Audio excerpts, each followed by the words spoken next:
Well, Iran's issued a stark warning to Europe. In a statement, the Foreign Ministry said Iran would view European countries who join in the US-Israeli operations as complicit. They said it would be regarded as an act of war against Iran. An Iranian spokesman called on the UN Security Council to take action to stop the US and Israeli attacks, saying that they were launched in violation of international law. What threat did Iran's nuclear program pose to America? The nuclear program that in June you said with certainty was obliterated and gone. If it was gone, then what is this renewed war about? Questions which are not unreasonable, I guess. So let's talk about the legalities of this attack with an expert on national security law, who also happens to be a retired Air Force Lieutenant Colonel and military attorney. Rachel E. VanLandingham is now Professor of Law at Southwestern Law School in Los Angeles in the United States. Welcome to DW, Professor. As you understand it, is the United States now at war with Iran? Oh, absolutely. There is no question that the United States is at war, both under U.S. domestic law as well as under international law. The United States, violated the territorial integrity of another sovereign nation with the use of armed force. So that's the classic definition of a war under international law, and the use of U.S. armed forces in this really massive campaign over numerous days constitutes a war in a constitutional sense as well here in the United States. OK, that's clear. So while we acknowledge that this is a joint US-Israeli operation, let us concentrate for now on the United States. So 2 questions in one. Are the US's actions legal under international law, and are they legal under US law?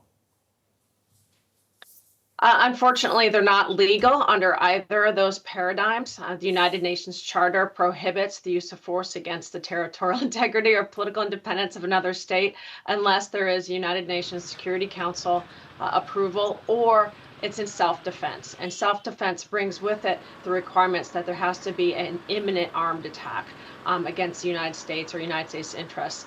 And I know the United States has, over the last few days, provided shifting rationales for why it's engaging in this armed conflict, but there has been zero evidence put forth that there was a threat of an imminent armed attack in which this campaign is a proportional response that was necessary. So under international law, this is an act of aggression. This is technically an act of aggression, no different than the act of aggression that Russia has been perpetrating against the sovereign state of Ukraine since 2022, and really before that as well.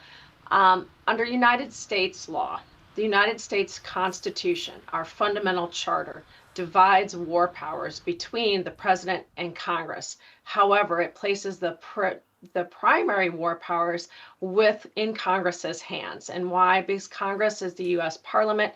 It represents the people most directly. And outside of quote unquote repelling sudden attack, that is defending the United States and U.S. citizens from sudden attack, which we would want the president not only has the duty to do, he absolutely must do that to repel sudden attack and doesn't have to wait for Congress to approve it. But this was not repelling any kind of sudden attack. Okay. This is a war of choice.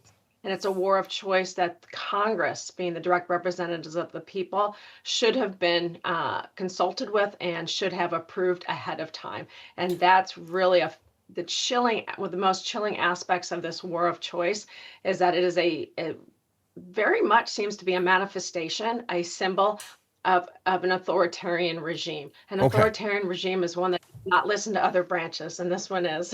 Hold that thought. Hold that thought. The Secretary of State, Marco Rubio, says that he briefed members of Congress's bipartisan Gang of Eight in calls on Friday night ahead of the strikes. Why is that not enough? A briefing a few hours before strikes occurs to only select members of Congress is not authorization by the full congressional body, including the House of Representatives and the Senate, using the parliamentary procedures we have to pass law. So a briefing is notification. It's not approval. It's not seeking approval ahead of time. OK, so we are where we are. The US Congress is now talking about war powers.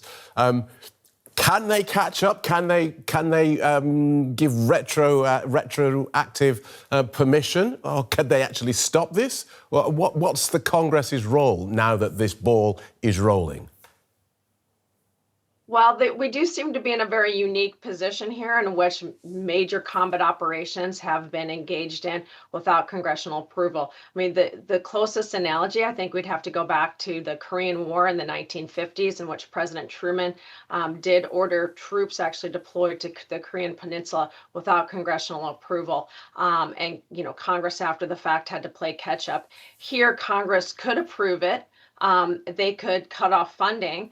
But they could actually pass a statute that says, look, President, you can't do this anymore, President Trump.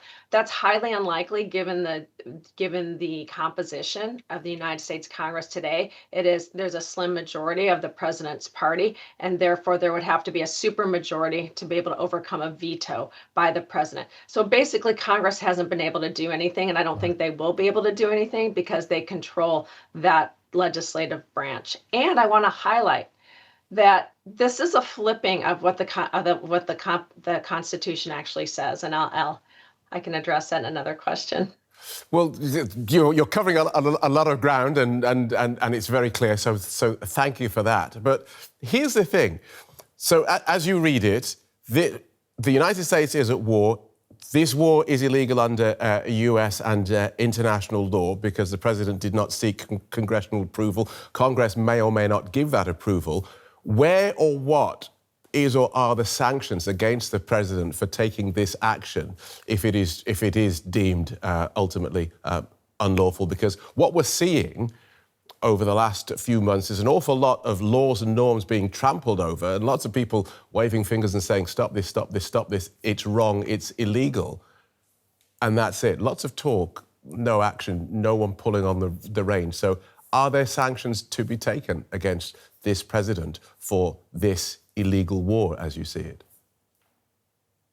Yes, at the ballot box. The ultimate sanction will be by the people of the United States voting this party out by expressing their disapproval this November of this president's party, of the president going against his own promise not to engage the United States in major conflicts overseas.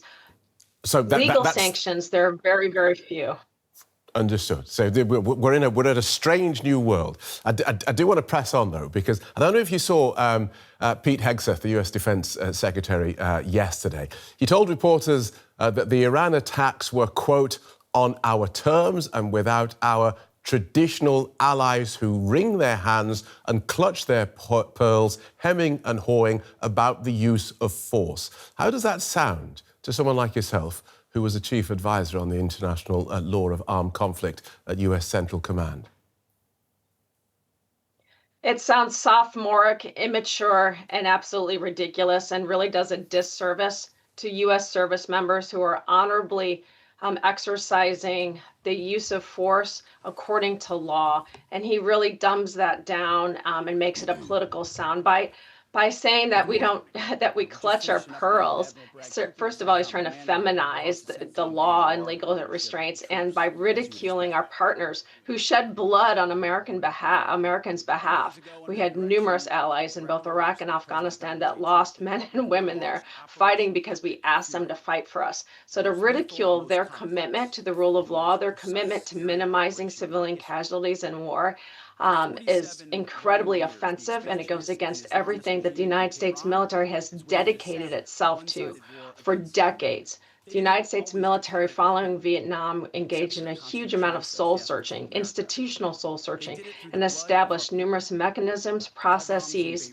and programs to ensure the United States exercised force appropriately, and appropriately met by law. The law of the United States has helped craft the development of the law of war. So it's really ridiculous, and it's contradictory. So Secretary Hegseth says on one hand, oh, we're engaging in the most precise strikes that the world has ever seen. And on the other hand, he says we don't have to engage, we don't have to follow any kind of rules of engagement.